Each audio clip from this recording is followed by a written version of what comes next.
Hey everyone, thank you so much for joining me today. My name is Laura Train Mama. Today we are having a look at this story from the Thomas and Friends collection. It's Flynn. This is a story about Flynn, Sodor's fastest fire engine.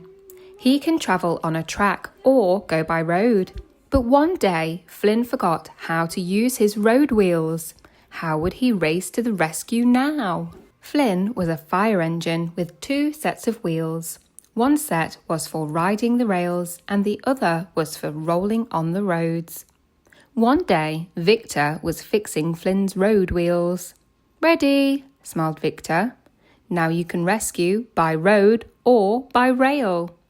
But Flynn hadn't driven on roads for a long time. His wheels wobbled as he rumbled away. Before long, Flynn stopped at a quiet junction. He wanted to try his road wheels while no one was watching. He rolled slowly onto the road, but his wheels wobbled and shook. He didn't feel much like the famous fiery Flynn. Just then, Charlie chuffed by. "What's wrong?" he peeped. "You look like a big red wobble on wheels." Flynn didn't want to look silly, so he rolled back onto the rails where his wheels wouldn't shake.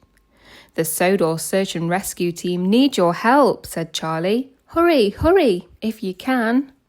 Rocky was glad when Finn arrived at the search and rescue centre. "Emergency!" roared Rocky. "The Fat Controller's shed is on fire."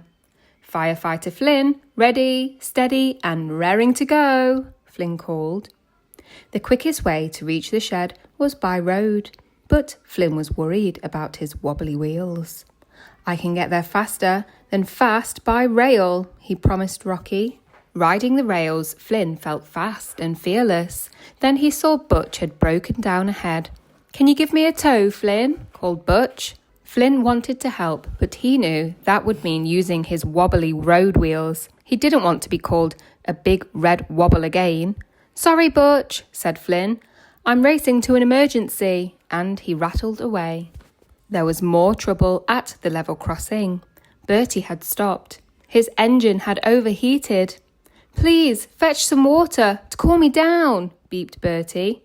Flynn wanted to help, but he would have to go on the road. He didn't want Bertie's passengers to call him a big red wobble. "Sorry," called Flynn. "The Fat Controller's shed is on fire." Flynn felt bad for not helping, but he didn't want his friends to see him wobble all over the roads. At last, he arrived at the burning shed.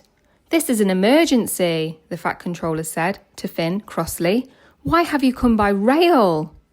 Flynn didn't want to say that he was scared to go on the road.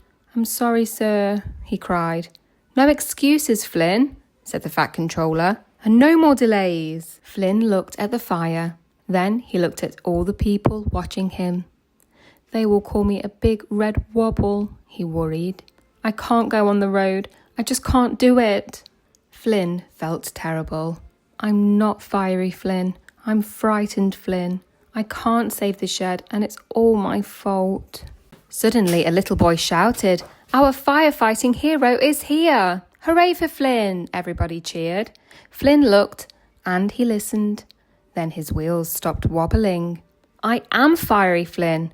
I want to be a hero. I don't mind being called a big red wobble on wheels. I'm ready to rescue. Here I come." Flynn raced onto the road.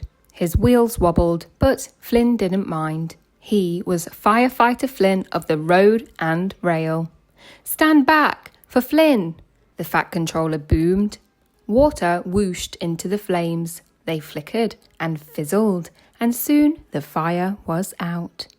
"Now I must hurry. I have others to rescue," Flynn said bravely. First, Flynn fetched water to cool Bertie's engine. Then he towed Butch safely home. Thomas and Charlie were waiting to greet Flynn. "Your wheels aren't wobbling," Charlie said. "You're not a big red wobble anymore." "No, you're a big red hero," Thomas smiled. Flynn's wheels began to shake again, but this time it wasn't with worry, it was with joy. On the left-hand side of the next page we learn more about Flynn, from his water cannon, lamp, road wheel, railway wheel, axe, ladder. You may choose to pause the video here and inspect Flynn a little closer. On the next page then is Flynn's challenge to you. You can go back through the video and see if you can spot passengers, workmen, water cannon, burning shed and the spanner. That brings us to the end of the story of Flynn. I really hope that you enjoyed listening along with me today. And if you did, please don't forget to thumbs up, like the video, check your subscribe for future stories and have a great day.